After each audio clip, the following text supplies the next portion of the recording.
सभी श्रद्धालु जानते नानी मैया महाजन भगवान प्रसन्न हो गए।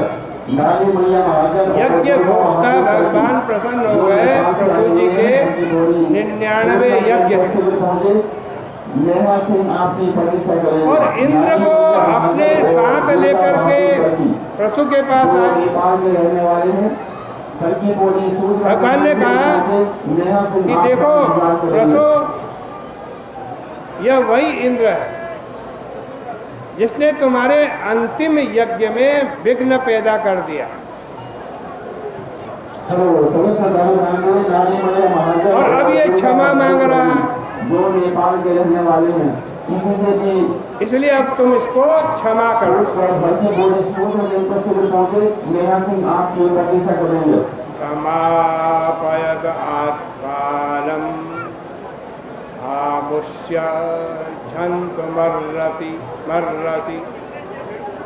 देखो इससे बड़ी विजय क्या होगी कि स्वयं यज्ञेश्वर भगवान इंद्र को पकड़ करके लाए और बोले कि ये इंद्र आपसे माफी मांग रहा है। क्या उस अंतिम अधूरे यजन से इतनी बड़ी कीर्ति मिलती? 100 यज्ञ पूरे हो जाते प्रथु जी के, तब भी क्या ये कीर्ति मिलती कि भगवान आए, इंद्र को साथ लाए और इंद्र से कहते, प्रथु जी से कहते इंद्र माफी मांगने आया। भगवान कहते हैं कि महात्मा लोग सबको क्षमा ही करते हैं। महात्मा कभी किसी से द्रोह नहीं करता, क्योंकि यर्दी नात्मा कलेवरम,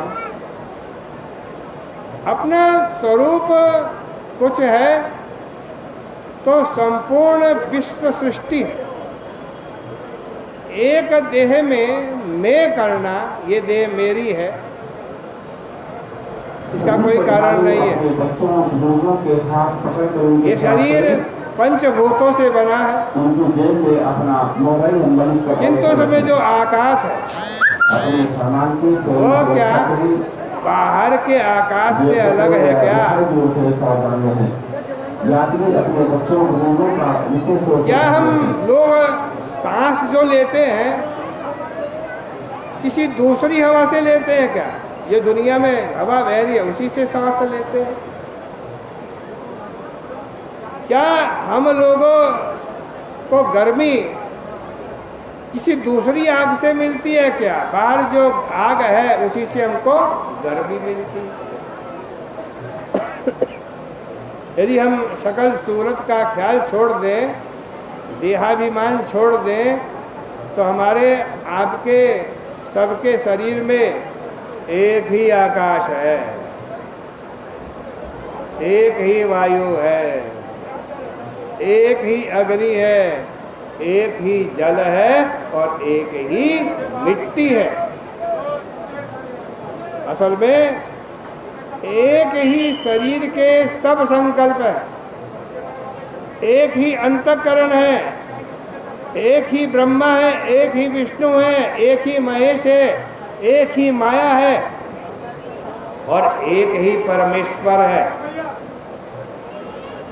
सब एक ही एक, हम सबके शरीर में है, लेकिन जब हम इस शरीर को मैं मान लेते हैं, ये शरीर में हूँ, शरीर में हूँ, तब संसार में किसी से भी हम द्रोह करने लगते हैं।